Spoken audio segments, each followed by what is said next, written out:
Assalamualaikum warahmatullahi wabarakatuh. Saya Jessica Desi Argipalugi, nomor absen 13 dari kelompok 2, 10 IPA 3. Perkenalkan, nama saya Acintia Rona Ramadhani dari kelas 10 IPA 3, nomor absen 1. Perkenalkan, nama saya Amalia Rosita Sari, nomor absen 3. Perkenalkan, nama saya Citra Pradyatama, saya nomor absen 6. Perkenalkan, nama saya Ela Dea Abrian Pratiwi dari absen 9. Perkenalkan, nama saya Mauwigo Agdiagoni, absen 17. Perkenalkan, nama saya Rendra Eka Swanto Putra dari kelas 10 IPA 3, absen 21. Di sini saya dan teman-teman akan menjelaskan tentang daur belerang atau sulfur. Apa sih yang dimaksud dengan daur sulfur? Jadi, daur sulfur adalah salah satu bentuk daun biogeokimia. Pengertian dan definisi lain dari daur belerang atau sulfur yaitu perubahan sulfur dari hidrogen sulfida menjadi sulfur dioksida, lalu menjadi sulfat dan kembali menjadi hidrogen sulfida lagi. Sulfur di alam ditemukan dalam berbagai bentuk. Dalam tanah, sulfur ditemukan dalam bentuk mineral di udara. Berikut gambar siklus daur belerang atau sulfur. Apa itu siklus daur belerang atau sulfur itu? Siklus daur belerang seringkali dikenal dengan siklus sulfur, yaitu suatu rangkaian perpindahan suatu zat kimia yang memiliki kandungan unsur belerang atau sulfur yang berada di permukaan bumi. Dalam lingkungan atmosfer, unsur belerang ini berbentuk gas, yaitu SO2 yang berasal dari aktivitas serta pembakaran bahan bakar fosil. Selain itu, unsur belerang juga memiliki bentuk gas H2S yang dapat menyebabkan terjadinya suatu proses pembusukan pada bahan organik yang berada dalam air maupun tanah. Sulfur atau belerang selain memiliki manfaat untuk kepentingan manusia, juga bermanfaat untuk pertumbuhan tanaman dan bentuk anion sulfat yang berada di dalam tanah. Proses terjadinya siklus sulfur atau daur belerang. Sumber air panas yang mempunyai kandungan belerang, aktivitas gunung berapi, dan dari hasil penggunaan satu bahan bakar fosil ikut berperan dalam pelepasan sulfur dalam bentuk gas SO2 ke atmosfer. Kemudian dari gas SO2 yang sudah ada di udara selanjutnya mengalami proses oksidasi yang dapat berubah menjadi gas sulfat atau SO4. Nah,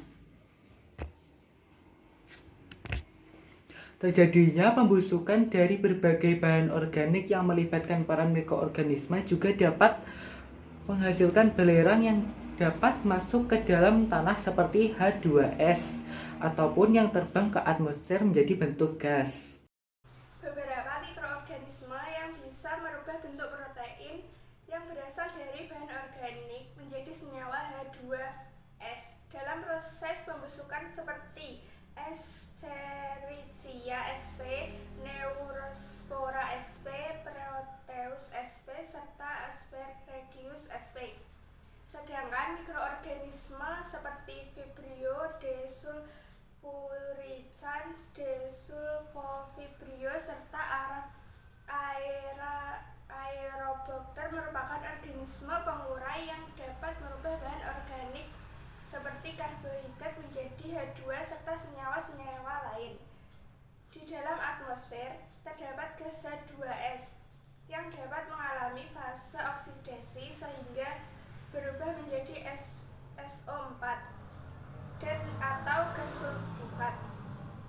Selanjutnya gas ini bersama air hujan atau dalam fase presipitasi akan kembali ke permukaan bumi.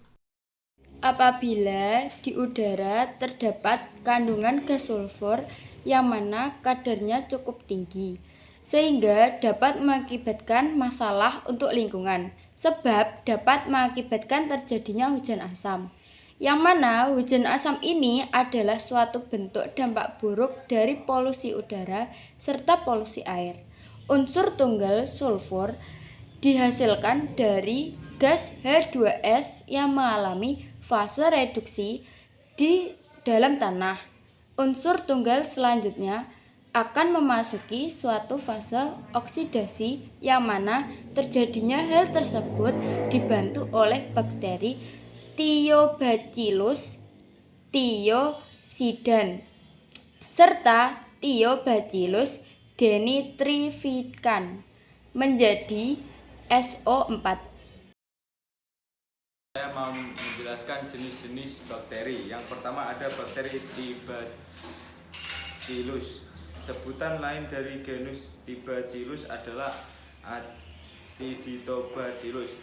Bakteri dari genus ini mampu hidup pada sekitar suhu 45 hingga 60 derajat Celcius dan memiliki sifat termofilik.